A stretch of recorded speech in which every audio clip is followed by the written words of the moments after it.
প্রথম রমজানে যখন ঘোষণা করা হচ্ছে তখন থেকে অদ্যাবধি পর্যন্ত আমরা 4 জনকে নির্বাচন করেছি। আমরা গোপনে খবর নিছি 4 জন একবারে 5 ওয়াক্ত তারাবি সহ 5 ওয়াক্ত নামাজ মাল ফজর সহ, যারা সাওয়ান ছাড়া একেবারেই দুষ্টামি করে নাই, ভিতরে নামাজ পড়ছে, এরকম 4 জন। নামাজ ছাড়া রোজে ঘাসরে নেই কোনো উপায়, নামাজ ছাড়া রোজে ঘাসরে নেই কোনো উপায়। কোরআন হাদিস খুলে দেখো, কোরআন হাদিস খুলে দেখো, পাবে সব জায়গায়।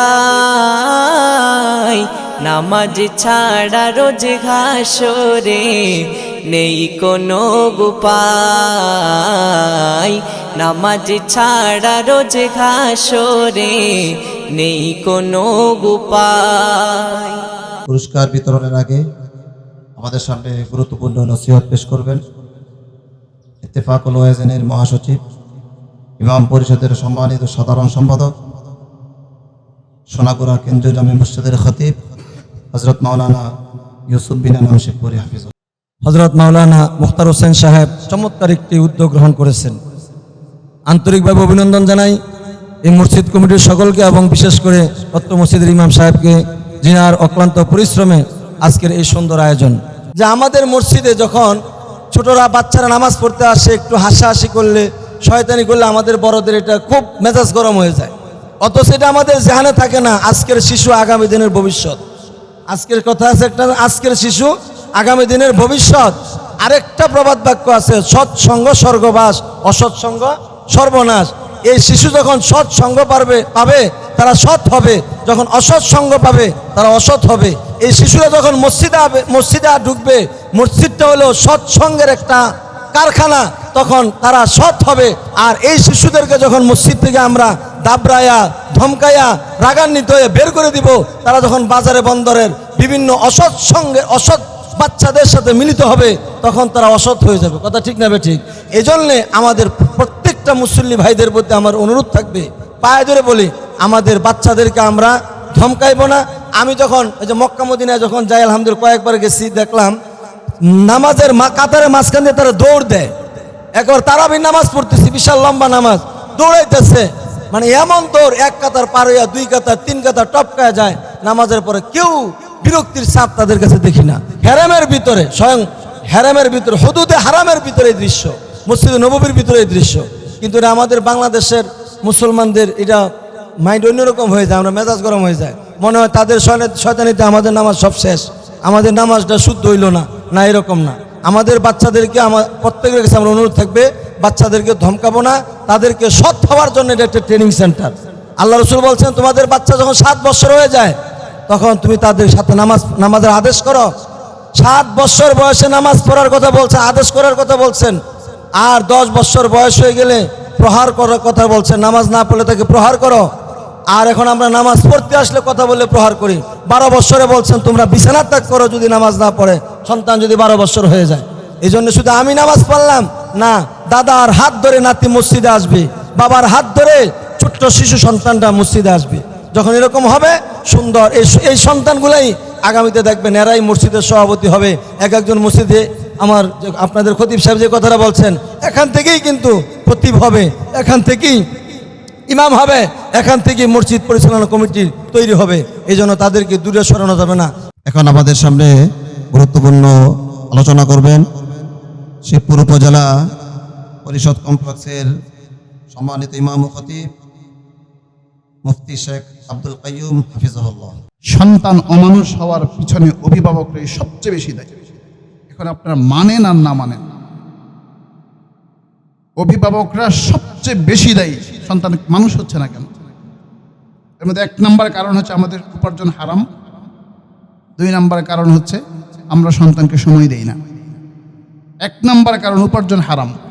আপনি কি জানেন আপনার হারাম টাকা দিয়ে উপার্জিত সম্পদ আপনার সন্তানকে কতটা নষ্ট করছে? চিন্তাও করতে পারবেন না, আপনি ভাবতেও পারবেন না যে কি পরিমাণ ক্ষতি করছে। ছোট্ট মুনিরা আমার, তোমরা শোনো, তোমার জীবনের সবচেয়ে পরম বন্ধু হচ্ছে বাবা এবং মা। তোমাদের বন্ধুকে বলো তো, এটা বিশ্বাস করো? বাবা মায়ের চেয়ে বড় কোনো বন্ধু নাই। তোমার মনের যত কথা আছে, ভালো মন্দ সব কথা বাবার সাথে শেয়ার করবা, মায়ের সাথে শেয়ার করবা। তোমরা একটা গজল শুনেছ না? ও চাঁদ তুমি সুন্দর নও আমার মায়ের মতো, শুনছো না? আরেকটা আছে না, ও বাবা বাবা, আছে না? আরেকটা গান আছে না? যেহেতু এইগুলি তোমরা শুনো, তোমরা সবসময় বাবা মাকে ছাড়া কোথাও ঘুরতে যাবে না। তোমার বন্ধু হচ্ছে বাবা এবং মা, এটা মনের মধ্যে ভালো করে গেঁথে নিবা, ঠিক আছে তো? ইনশাআল্লাহ বাবা মায়ের কথা যদি শোনো, আল্লাহ তোমাকে অনেক বড় বানাবে। সেজন্য বাবা মায়ের কথা শুনবা। তোমাদের প্রতি আমার এই কথাটি থাকবে। আপনারা আপনাদের সন্তানদেরকে নামাজের সময় নামাজে পাঠাবেন। বিশেষ করে আসর, মাগরিব এবং এশা, এই 3 ওয়াক্ত নামাজ 2.5 ঘন্টার ব্যবধানে হয়ে যায়।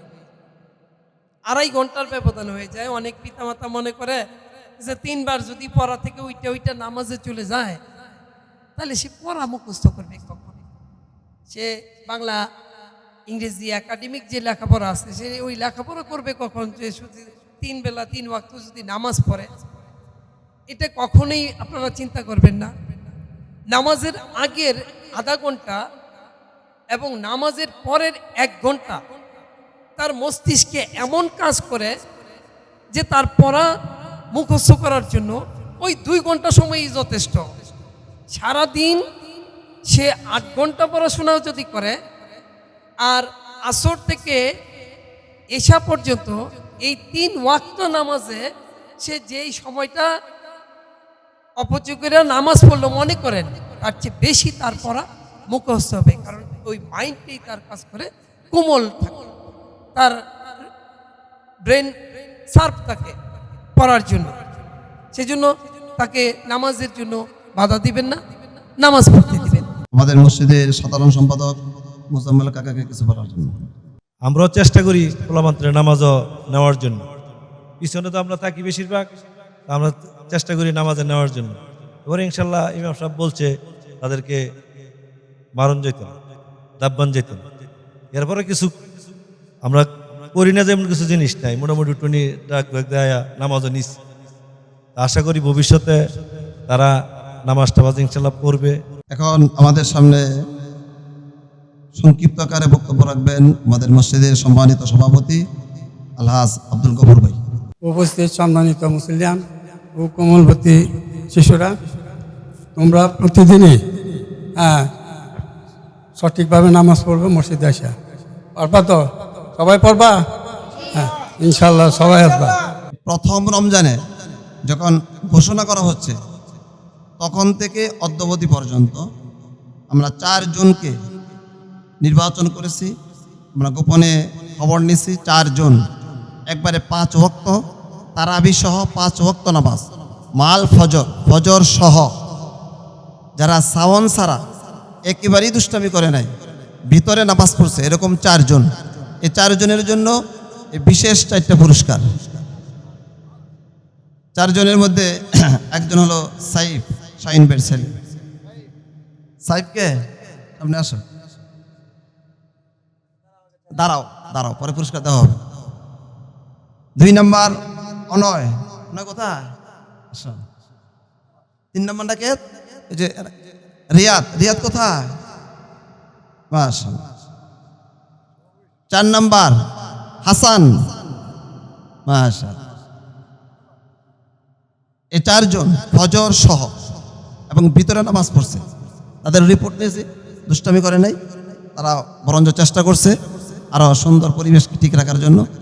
তো আমি অতিথিবৃন্দদেরকে অনুরোধ করব এই 4 জনকে বিশেষ এই উপহারগুলি প্রদান করার জন্য। নামাজ ছাড়া রোজে ঘাসরে নেই কোনো উপায়, নামাজ ছাড়া রোজে ঘাসরে নেই কোনো উপায়। কোরআন হাদিস খুলে দেখো। আর নিয়মিত অনিয়মিত যারা আসছে সবার জন্য পুরস্কার, আর যারা একেবারেই ছোট আজকে আসছে দেখার জন্য তাদের জন্য পুরস্কার দেওয়া হবে। তাহলে আমরা এই যারা 2, 3, 4 বছর তারা ছাড়া বাকিরা যারা নামাজে আসছি, তারাবিতে আসছি, জোহরে আসরে আসছি, তারা আসি একটা করে প্লেট তাদের জন্য উপহার। কোরআন হাদিস খুলে দেখো, কোরআন হাদিস খুলে দেখো, পাবে সব জায়গায়। নামাজ ছাড়া রোজ হাসরে নেই কোনো উপায়। নামাজ ছাড়া রোজ হাসরে নেই কোনো উপায়। রোজ হাসরে প্রথম প্রশ্ন, নামাজ পড়েছো নাকি? নামাজ ছাড়া সবই আমল দেবে তোমায় ফাঁকি।